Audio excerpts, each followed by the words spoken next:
Un bâtiment R+2 pratiquement achevé.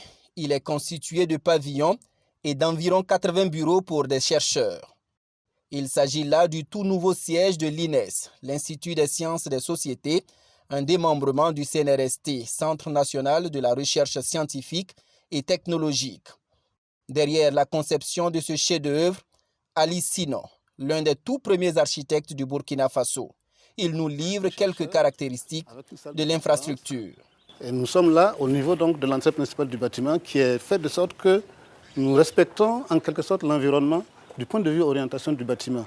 Vous avez les façades qui donnent au sud et au nord et quelquefois quand on n'a pas la possibilité d'y corriger, nous prévoyons des protections solaires de manière à ce qu'à l'intérieur, on n'ait pas besoin beaucoup d'énergie, que ce soit pour la climatisation, que ce soit pour la lumière. Ce sont des détails qui doivent être pris en compte pour réussir la construction de son bâtiment en fonction du projet.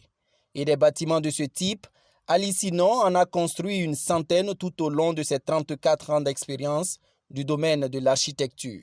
Celui qui fut le tout premier président de l'Ordre des architectes est pourtant arrivé dans cette profession par hasard. J'étais orienté en linguistique, alors que j'avais des atouts pour le dessin et les mathématiques. C'est ainsi que j'ai fait une année à l'université de Ouaga en linguistique et puis ça n'allait pas du tout. Donc j'ai préféré passer des concours. C'est là que nous étions la première promotion de l'école africaine et mauricienne d'architecture et d'urbanisme de Lomé et Amo, où on a passé le concours et puis j'étais retenu pour faire de l'architecture. Après l'obtention de son diplôme, il rentre au Burkina en 1981, où il intègre la fonction publique la même année. Quand arrive la révolution en 1983, il sera l'un des architectes les plus sollicités par le capitaine Thomas Sankara pour la réalisation des tout premiers logements sociaux. Si vous prenez la cité du Katour par exemple, dans ma conception, en vue aérienne, vous verrez que c'est le chiffre 4 qui a été dessiné, qui représente les 20 logements de chaque province.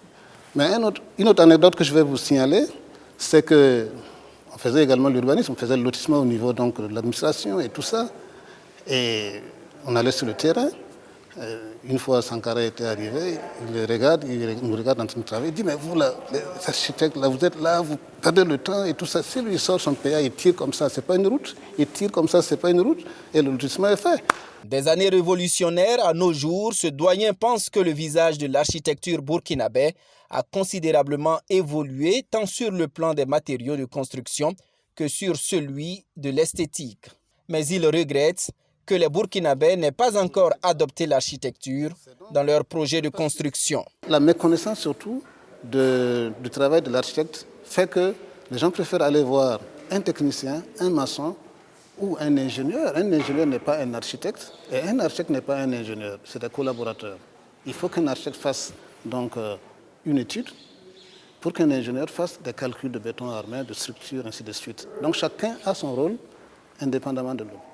Alors ça fait que c'est cette méconnaissance-là qui fait que nous avons des difficultés. Et justement, ces difficultés se ressentent dans le marché des prestations. Aujourd'hui, le pays compte environ 200 architectes, un nombre qui peut paraître insuffisant si l'on considère le ratio avec le nombre de la population. Mais paradoxalement, plusieurs architectes tirent le diable par la queue, faute de marché. J'avoue qu'il y a des architectes qui galèrent, pour emprunter cette expression-là, parce qu'ils n'ont pas de boulot. Parce que le niveau d'architecture également dépend du niveau économique.